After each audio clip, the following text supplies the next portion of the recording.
Okay, so this is a video that I can actually weigh in on. The story that I have to tell, it wasn't about a child predator. It was about like a grown man that was a predator against women. So he was on a dating site and in Ottawa, and he was wanted for aggravated assault and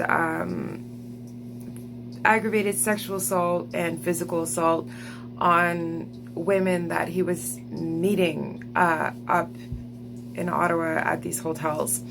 Anyways, so he found my dating profile. This was years ago, and he tried to lure me into meeting him. And the intuitive investigative mind that I have, his article in the newspaper stating that he was wanted for these criminal charges for assaulting and aggravated assault against a woman, it surfaced in the media, and I was like, oh my God, it showed a picture of him, and I was like, that's the guy from the dating app that's trying to lure me to go and meet him. And so I contacted the police, and I let them know, this is the guy, he's wanted on these charges. You say he's a fugitive at large. Here he is. Here's his dating profile.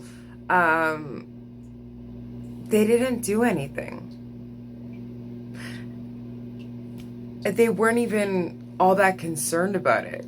I'm like, I don't understand. You released a statement in the media stating that he's wanted for these serious, aggressive crimes that are violent and sexual in nature against women, but yet you're just gonna let him slip through your grasp. I said, should I meet him and then set him up and turn him in? Kind of like a bounty hunter type thing. And the police, I actually had them come out to my house about it to have a conversation about it. I was freaking out.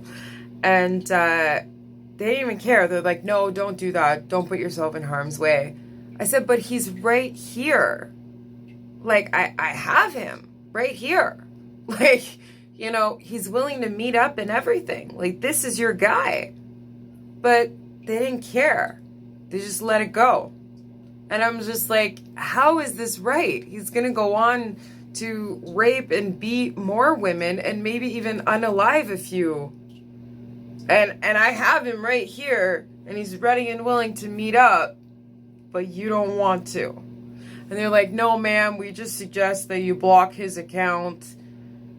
And I'm all like, okay, but I'm smart enough and intuitive enough to have caught him.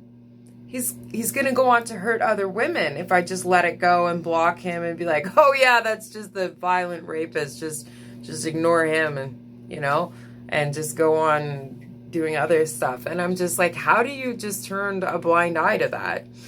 And the cops are like, well, we have our investigative teams working on it. I'm like, but I already did the investigation. He's right here, willing to meet. He's in the bag. That's it. And they didn't care.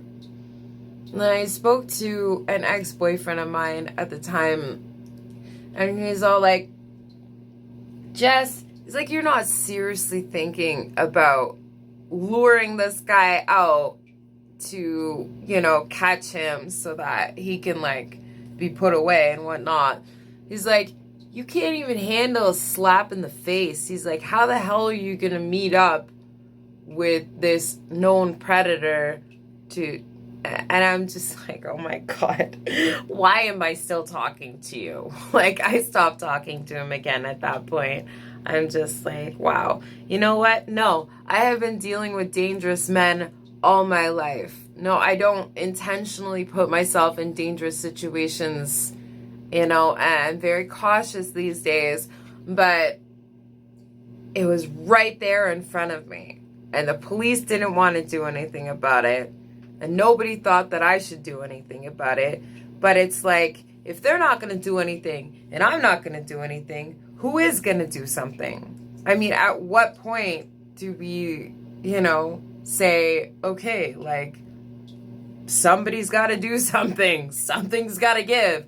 We can't just keep passing the buck off. Oh, it's their responsibility, or it's their jurisdiction, or this and that.